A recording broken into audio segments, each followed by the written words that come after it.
पिछले साल मैं और मेरी दोस्त डॉर्थी कैंपिंग करने जंगलों में गए थे। हम दोनों को ही प्रकृति से लगाव है। हम मेरे पुराने नीले रंग के ट्रक में पास ही की एक जगह गए जहां पैदल यात्रा करने का विकल्प था। हमने अपने ट्रक को एक बड़े से ओक के पेड़ के नीचे रोक दिया। हमारी यही योजना थी कि हम पैदल यात्रा करके वो रात जंगल में ही बिताएंगे और फिर अगले दिन सुबह यहाँ लौटकर ट्रक से घर चले जाएंगे। हाँ, कितना खूबसूरत है ना ये। हाँ, सूरज की किरणें कमाल लग रही हैं। जबकि वो जंगल काफी घना था और वहां के पेड़ इतने ऊंचे थे कि उनकी लंबाई का अंदाजा लगाना बहुत मुश्किल था। फिर भी सूरज की किरणें जमीन पर काफी अच्छे से पड़ रही थी।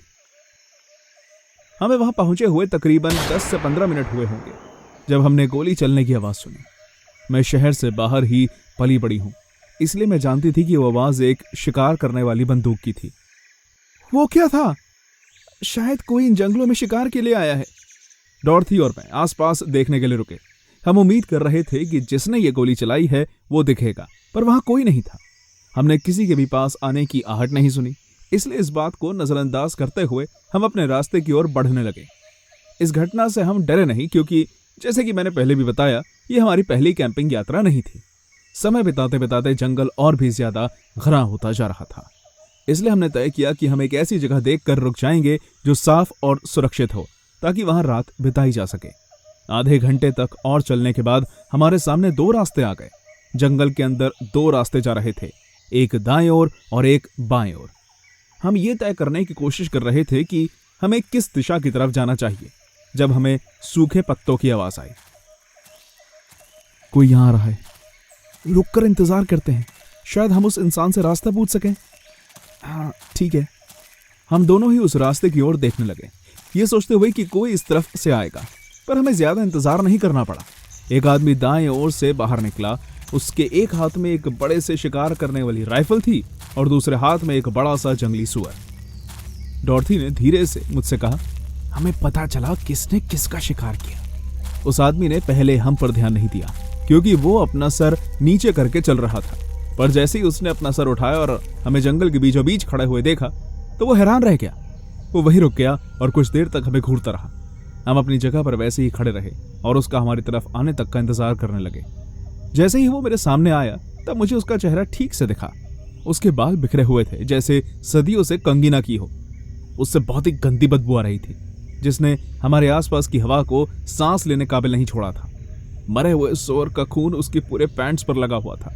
अपने गंदे पीले दांतों को दिखाते हुए वो हंसने लगा और अपनी जीभ निकालकर अपने काले होंठों को चाटने लगा।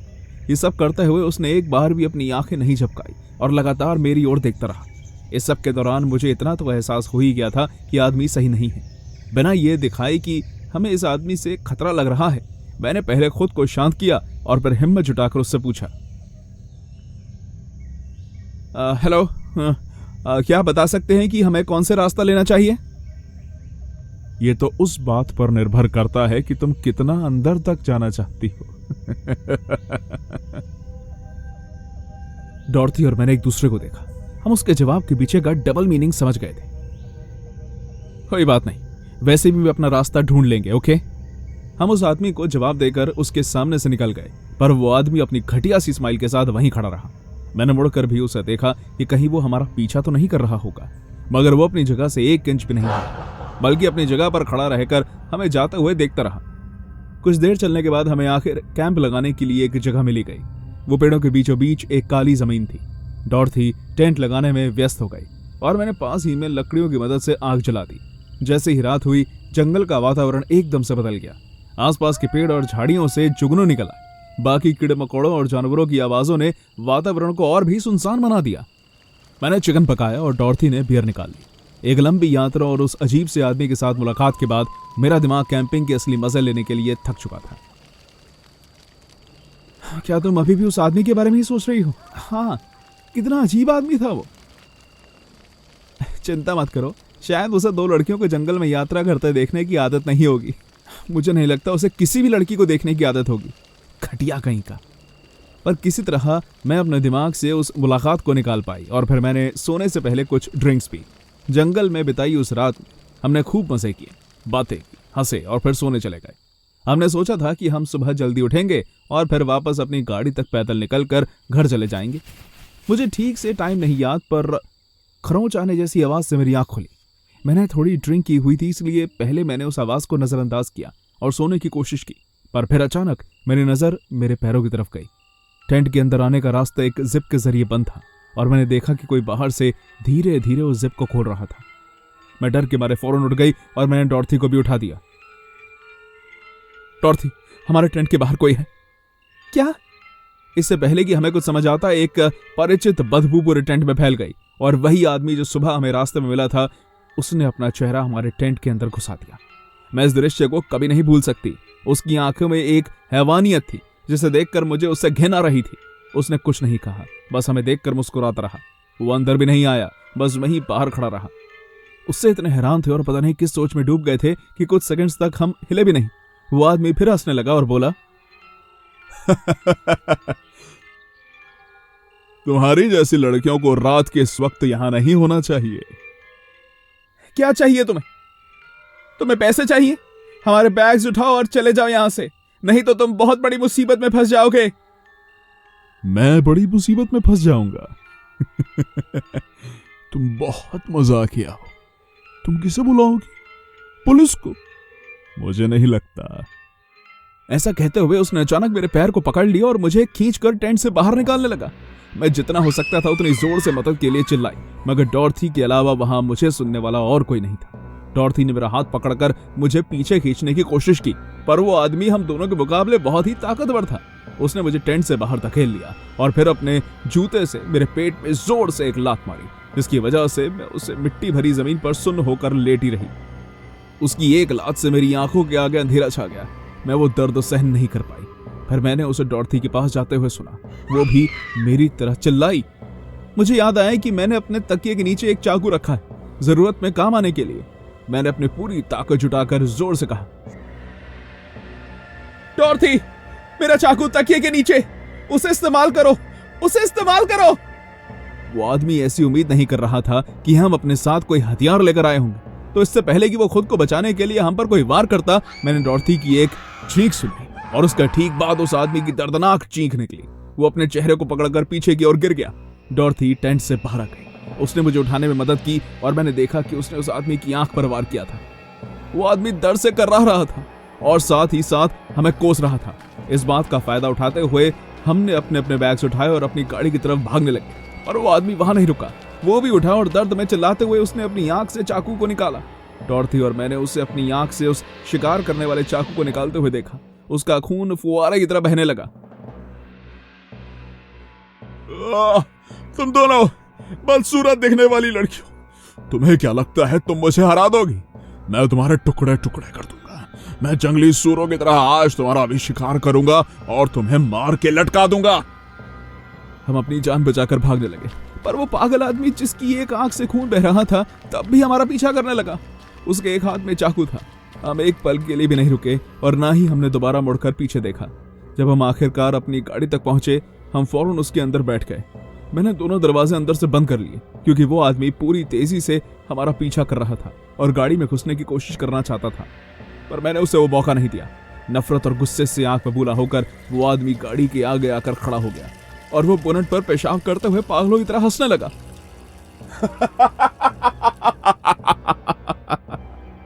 मैं चाहती थी कि मैं अपना ट्रक उस आदमी के ऊपर चढ़ा दूं, पर जैसे ही मैंने गाड़ी स्टार्ट की, वो आदमी पीछे हो गया और कहने लगा, सावधान रहना, तुम्हारे जैसी लड़कियां हर बार बचकर नहीं निकलती। और फिर वो जंगलों में कहीं खो गया। हमने उस आदमी की पुलिस कंप्लेंट भी की, पर मुझे नहीं लगता कि वो उसे ढूंढ पाएंगे। मैं बस उम्मीद करती हूं कि कोई भी लड़की कभी उस हैवान के हाथ ना आए, क्योंकि जैसे कि उस आदमी ने कहा कि हर कोई खुशकिस्मत नहीं होता। हमारे लिए ये हर साल एक त्योहार मनाने जैसा था। हर साल 4 जुलाई के बाद हम अपने बैग्स तैयार करते और माइक के पुराने ट्रक में बैठकर कैंपिंग करने जाते। हम करीब 1 हफ्ते के लिए जाया करते थे। इस बार हर बार की तरह 5 लोगों की बजाय हम 6 लोग थे। ये ट्रैवल हम तब से कर रहे हैं जब से हम कॉलेज में थे और हमेशा हम 5 ही जाया करते थे, माइक, जेसन, कार्ल, पैट्रिस और मैं। लेकिन इस बार माइक ने तय किया कि वो अपनी गर्लफ्रेंड समैंथा को भी साथ लेकर चलेगा। हम ना नहीं कर पाए क्योंकि वो ट्रक जेसन का था और वैसे भी समैंथा और उसके परिवार के साथ हाल ही में जो हुआ वो बहुत बुरा था। उसके डैड टैक्स में घपला करने के कारण से जेल जा चुके थे और उसे इन सब को भुलाने के लिए कुछ वक्त चाहिए था। इसलिए हम सब ने तय किया कि हम कोई भी आपत्ति नहीं दिखाएंगे, जबकि हम में से कोई भी कभी उससे मिला नहीं था और यहां तक कि उसकी तस्वीर भी नहीं देखी थी। वो दोनों 1 महीने पहले ही मिले थे। जैसे ही हमने उसे देखा, मुझे इस ट्रैवल पर जाने के लिए अजीब सा लगने लगा। काश मैंने अपने दिल की बात सुन ली होती। वो बहुत ही पतली थी, बिल्कुल एक कंकाल की तरह, और उसकी त्वचा बहुत फीके रंग की थी। उसकी आंखों में एक अकेलापन सा था। उसके बारे में शब्दों में बयां करना काफी मुश्किल था। तो दोस्तों, ये है समंथा। हेलो। माइक हमें अपनी गर्लफ्रेंड से मिलवाते हुए बहुत ही उत्सुक और खुश था, पर वो बहुत ही धीरे बात कर रही थी, जैसे बस फुसफुसा रही हो। बिल्कुल ऐसा लग रहा था जैसे वो सो रही हो, चेहरे पर कोई भाव ही नहीं। हम सभी ने उससे मुलाकात की और फिर वहां से निकल गए। एक लड़की के ग्रुप में आ जाने से हमारी ट्रिप के हालात ही बदल गए। हम वो सब बातें नहीं कर पाए जो हम आपस में कर लेते थे, और मुझे इस वजह से बहुत चिढ़ मच रही थी। उससे भी ज्यादा खराब बात यह थी कि वो इस बात को समझ गई थी और वो हम सबको रियर व्यू मिरर से अजीब सी शक्ल बनाकर देख रही थी। कुछ घंटों बाद हम कैंप साइट पहुंच गए। कैलिफोर्निया के लाल जंगलों का वो नजारा बेहद खूबसूरत था। जुलाई का महीना था और बहुत गर्मी थी, इसलिए हम सब ने अपने ऊपर ढेर सारी सनस्क्रीन लगाई और टेंट लगाने के लिए काम में जुट गए। हम सब अपने लिए एक एक टेंट लाए थे। तो ठीक है, मैं कुछ लकड़ियां लेकर आता हूं ताकि हम यहां आग जला सकें। बढ़िया। तो मैं नदी के किनारे जा रहा हूं, देखते हैं अगर मैं कुछ पकड़ पाऊं तो। बहुत खूब। मैं तुम्हें मछली पकड़ने में मदद कर सकती हूं काल, मैं इसमें काफी अच्छी हूं। सब एक बार के लिए हैरान हो गए जैसे ही उसने ये कहा। वो इस पूरे ट्रिप के दौरान चुप थी और अब वो मछली पकड़ने में मदद करना चाहती थी। हम ये सोचकर ही दंग थे कि क्या वो इतनी बड़ी फिशिंग रॉड भी पकड़ पाएगी। पर माइक हमें देखकर मुस्कुराया और तभी काल ने कहा, हाँ हाँ क्यों नहीं। मैं बाकी लोगों के साथ वही रुक गया और टेंट लगवाने में उनकी मदद करने लगा। अब वहां मैं, माइक और पैट्रिस थे। यार, समंथा के यहां होने की बात पर मेरे साथ देने के लिए शुक्रिया। उसके और उसके परिवार के लिए काफी मुश्किल समय चल रहा है, अपने डैड को इस तरह खो देना। उन्होंने ऐसा क्या किया? मैंने सुना था कि कुछ टैक्सेस का, हाँ, उनकी कंपनी गवर्नमेंट के टैक्सेस का कुछ घपला करती थी और पुलिस ने उन्हें पकड़ लिया। ये लोग फ्लोरिडा में रहते थे पर अब कैलिफोर्निया में शिफ्ट हो गए हैं। ये अजीब है, उसने अपने डैड को वहां अकेला छोड़ दिया। ये लोग कभी उनसे मिलने भी नहीं जाएंगे। मैं नहीं जानता, वो अपने डैड के बारे में ज्यादा बात नहीं करना चाहती और मैं उसकी इस भावना की इज्जत करता हूं। वो बता देगी जब उसे ठीक लगेगा। हमें वो उसका पक्ष लेते हुए दिखा, इसलिए हमने वो बात वहीं छोड़ दी। अंधेरा होने ही लगा था जब पैट्रिस ने पूछा, है कहां ये लोग? अपने मजे से दोनों लकड़ी और मछली ला रहे हैं। हाँ यार, सही कह रहे हो। चलो आओ देख कर आए। डेव, पैट, क्या तुम यहीं रुकोगे? हम नदी के किनारे काल को ढूंढ कर आते, इससे पहले कि अंधेरा हो जाए। हाँ बिल्कुल। हमने पास ही की नदी की तरफ चलना शुरू किया। वो काल की मनपसंदीदा जगह थी। हम किनारे पर चल रहे थे जब हमने पीले और हरे रंग के कपड़े देखे जो पत्थर के बीचों बीच पड़े थे। What the hell? माइक, ये तो काल की जैकेट है ना? हाँ, मेरे ख्याल से उसी की है। चलो। जब हम उसके पास पहुंचे तो हमने देखा कि काल का शरीर पानी में उल्टा पड़ा हुआ था और उसके आसपास का पानी लाल था। वो आधा पानी में डूबा हुआ था। उसके पास उसकी फिशिंग रॉड पड़ी थी और मछली से भरी एक बाल्टी, पर समंथा का कोई अता पता नहीं था। नहीं काल, नहीं, प्लीज। हम उसकी तरफ भागे और उसे सीधा किया। जो हमने देखा वो बहुत ही डरावना और दुखद था। उसकी आंखें खुली हुई थी और उसके गले पर एक बहुत बड़ा चीरा था। वो मर चुका था। नहीं काल, नहीं, प्लीज। हम बहुत डरे हुए थे, लेकिन हमारा वापस लौटना बहुत जरूरी था। हमारे फोन कैंप्स में ही थे और हमें बाकियों को भी आगाह करना था। माइक, माइक, माइक, माइक, जल्दी चलो यहां से। हमें उन्हें भी बताना होगा। किसी ने काल को मार दिया है। चलो। मुझे अपनी पूरी जान लगाकर माइक को काल की लाश से दूर करना पड़ा और आखिरकार मैं ऐसा करने में सफल रहा। माइक बहुत रो रहा था। काल उसका बेस्ट फ्रेंड था। वो एक ही मोहल्ले में पड़े हुए, एक ही स्कूल में पढ़े और फिर एक ही कॉलेज में भी गए। हम दोनों ने कैंप की तरफ भागना शुरू कर दिया। जब हम वहां पहुंचे, मैंने पैट्रिस को सब कुछ समझाया। ये सब सुनकर वो भी बहुत डर गया था। हमने फौरन अपना फोन उठाया और 911 पर कॉल कर दिया। हमने उन्हें हमारे साथ जो कुछ भी हुआ उसके बारे में सब बता दिया। उन्होंने कहा कि वो हमारी मदद के लिए किसी को भेज रहे हैं। कुछ पल के बाद हमें झाड़ियों के हिलने की आवाज आई और उसके पीछे से डरा हुआ चेसन बाहर निकल कर आया। उसके चेहरे पर चकाचका चीरे लगे हुए थे। और उसने अपनी एक बाजू पकड़ी हुई थी जिसे पूरी तरह खून निकल रहा था। ओह माय गॉड जेसन, ये क्या हुआ तुम्हारे साथ? जेसन ने खफा होकर माइक को देखा। तो तुम जानना चाहते हो कि ये सब कैसे हुआ?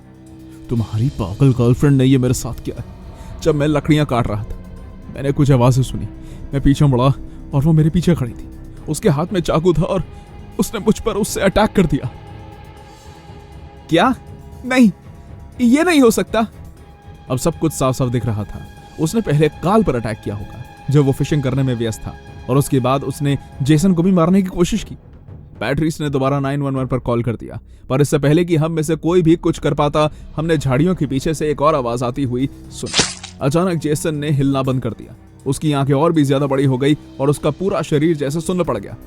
एक क्षण में ही वो जमीन पर गिर गया और उसका चेहरा जमीन से जा लगा। उसकी पीठ पर एक कुल्हाड़ी गड़ी हुई थी। हम सब दहशत के मारे चिल्ला पड़े। वहां पूरे तरीके से अंधेरा हो चुका था और हमारे पास आग जलाने का कोई साधन नहीं था, इसलिए हमने अपने फोन की फ्लैशलाइट ऑन की और झाड़ियों में देखने लगे। वो कहीं नहीं दिख रही थी। समंथा ने जेसन को भी मार कराया था। हे भगवान!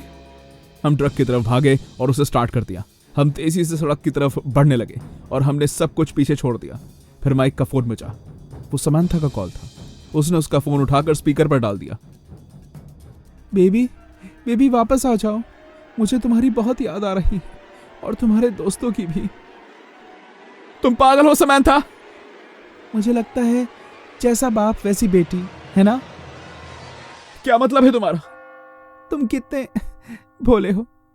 तुमने सच में उस बात पर विश्वास कर लिया, वो टैक्स के घपले की कहानी।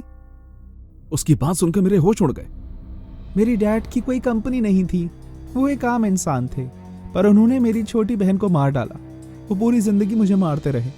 मुझे लगता है मैं उन्हीं की तरह निकली। काल को पता ही नहीं था कि उसके साथ क्या होने वाला है। जेसन बेवकूफ था जो मुझसे लड़ने लगा। मैं तुमसे नफरत करता हूं। मैं शहर की सारी पुलिस तुम्हारी तलाश में लगवा दूंगा। हमने उन्हें फोन कर दिया है और हम अभी इस वक्त शहर वापस जा रहे हैं। हाँ, मुझे लगा ही था कि तुम लोग जाओगे। उम्मीद है कि तुम काफी तेज गाड़ी चला रहे होगे, है ना माइक? या तुमने उसे धीरे करने की कोशिश की? हम हाईवे पर थे और हमारी रफ्तार तकरीबन 110 किलोमीटर प्रति घंटे की थी। माइक ने ब्रेक पर अपने पैर रखे पर कुछ नहीं हुआ। Oh my God, oh God! क्या हुआ जान? क्या तुम गाड़ी रोक नहीं पा रहे? उसने हमारी ब्रेक्स काट दी थी। हम बुरी तरह फंस चुके थे। हमने उससे फोन पर हंसते हुए सुना। सामने एक मोड़ आ रहा था पर हम गाड़ी रोक या धीरे नहीं कर सकते थे। माइक का गाड़ी से संतुलन बिगड़ा और आंखों के आगे अंधेरा छा गया। जब मेरी आंख खुली, मैं हॉस्पिटल में था। डॉक्टर्स ने मुझे बताया कि मुझे काफी गंभीर फ्रैक्चर्स हुए हैं, पर मैं थेरेपी की मदद से जल्द ही ठीक हो जाऊंगा। पैट्रिस मर चुका था। हमारी कार का एक्सीडेंट हो गया था, जिसकी वजह से उसकी वहीं मौत हो गई। जहां तक माइक की बात है, छानबीन में माइक का गला कटा हुआ मिला। डॉक्टर्स ने बताया कि बाहर एक पुलिस ऑफिसर भी इंतजार कर रहे हैं। जब वो अंदर आए तो उन्होंने बताया कि वो लड़की समंथा नहीं है। उसका असली नाम जेसिका स्मिथ है और उसको पकड़ने के लिए 3 शहरों में उसका अरेस्ट वारंट पहले ही जारी हो चुका है। ये पहली बार है कि उसने किसी का कत्ल किया है। पुलिस ने मुझे बताया कि शायद उसे लगा होगा कि मैं मर चुका हूं, इसलिए वो मुझ पर बिना वार किए चली गई। मैं कुछ दिनों बाद घर आ गया। मेरे सभी दोस्त जा चुके थे। कुछ महीनों बाद मुझे एक अननोन नंबर से मैसेज आया। उसका एरिया कोड मेरे घर के पास का ही था। उसमें लिखा था कि मुझे तुम सबके साथ कैंपिंग पर जाकर बहुत अच्छा लगा, पर एक पल के लिए ये मत सोचना कि मैं तुम्हें भूल गई। जल्द ही मिलेंगे।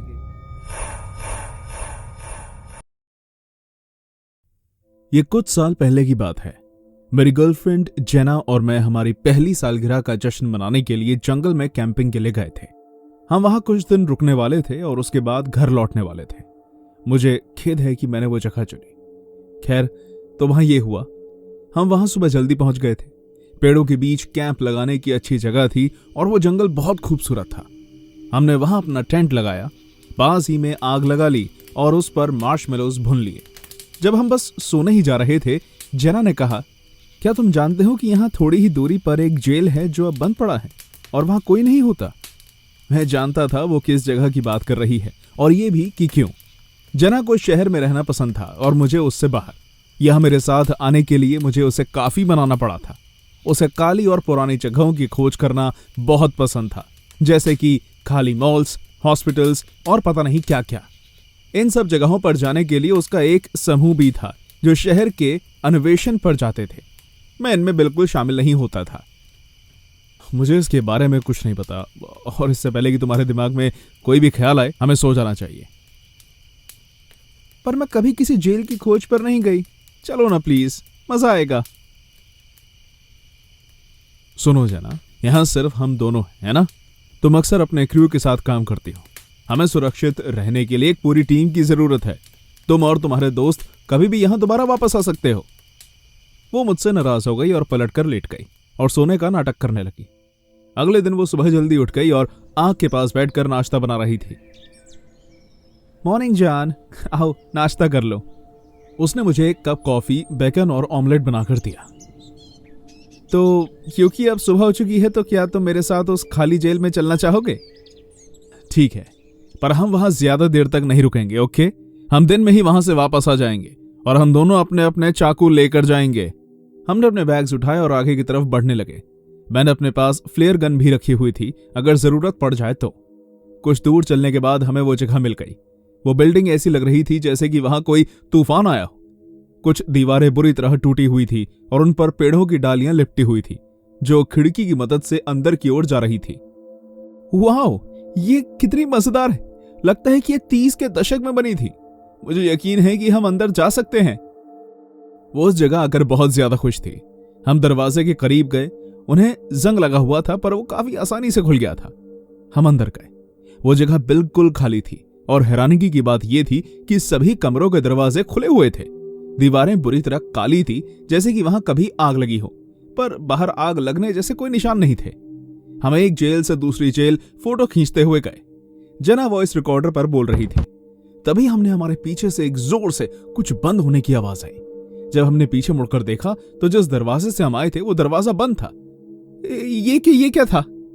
उसने अपना बैग उठाया और उसमें से चाकू निकाल लिया। उस चाकू का ब्लेड लंबा और काफी नुकीला था। वो काफी भारी भी था पर वो उसे संभालना जानती थी। मैंने अपने एक हाथ में फ्लेयर गन और दूसरे में अपना चाकू पकड़ लिया। मेरा चाकू और भी लंबा था पर उसका ब्लेड पतला था। उसकी मदद से चीरा लगाया जा सकता था पर किसी चीज को काटा नहीं जा सकता था।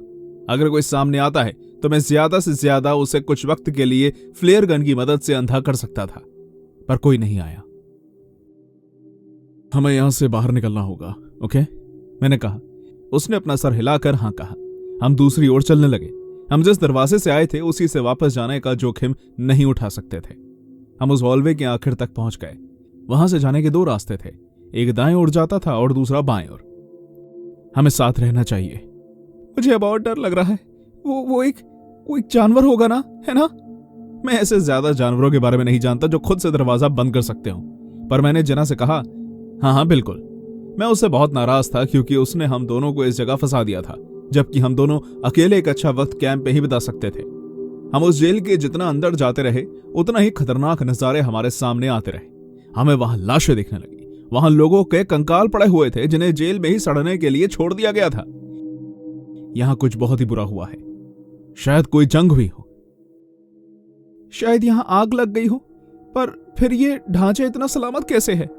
हम सीढ़ियों की मदद से ऊपर की ओर जाने लगे ताकि हम छत तक पहुंच सकें। शायद अगर हम एक बार ऊपर पहुंच जाएं तो हम यह अंदाजा लगा सकें कि हमें किस तरफ से नीचे उतरना है, या फिर हम फ्लेयर गन की मदद से किसी से मदद ले पाएंगे, क्योंकि वहां कुछ तो गड़बड़ थी। एक जेल में तो बहुत सारे कंकाल पड़े हुए थे, जैसे कि उन्हें वहां फेंका गया हो।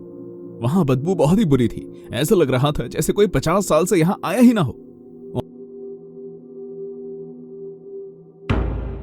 और फिर हमें एक बार फिर आवाज आई, वही पहले की तरह दरवाजा बंद होने की आवाज।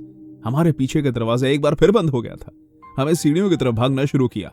उसके बाद जो आवाज हमने सुनी वो बहुत ही खतरनाक थी। वो ऐसी आवाज थी जैसे कोई लोहे की एक पाइप को जेल के दरवाजे पर मार रहा हो। Clank clank clank. कोई दबे हुए पांव से हमारा पीछा कर रहा था। भागो, दरवाजा उस ओर है। हम दरवाजे तक पहुंच गए और फिर अपनी पूरी ताकत लगाकर हमने उसको धक्का लगाया और उसे खोल दिया। अब हम छत पर थे। हम बाहर निकले और हमें अपने पीछे से दरवाजा बंद कर लिया। जमीन पर कुछ लोहे की पाइप्स पड़ी हुई थी, उसे हमने दरवाजे पर अटका दिया जिससे कि हमें सोचने का कुछ वक्त मिल जाए। छत के दरवाजे को खोलने की कोशिश करते हुए जोर जोर से आवाज आने लगी। कोई अंदर से उसे खोलने की कोशिश कर रहा था। जो पाइप हमने हैंडल पर लगाई थी वो किसी भी वक्त गिर सकती थी। मैं दरवाजे के पीछे जाकर छुपती हूँ।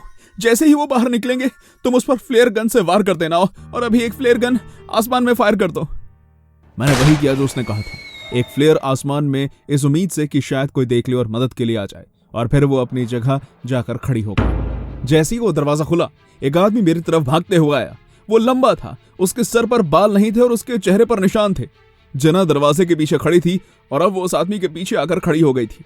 उसने हाथ में कसकर चाकू पकड़ा हुआ था। मैंने निशाना लगाते हुए इस आदमी की आंख पर वार किया। वो दर्द में जोर से चिल्लाया, बदसूरत आदमी! जब वो मुड़ा तो जना ने अपने चाकू की मदद से उसके चेहरे पर वार कर दिया। वो अपना चेहरा पकड़कर चिल्लाने लगा।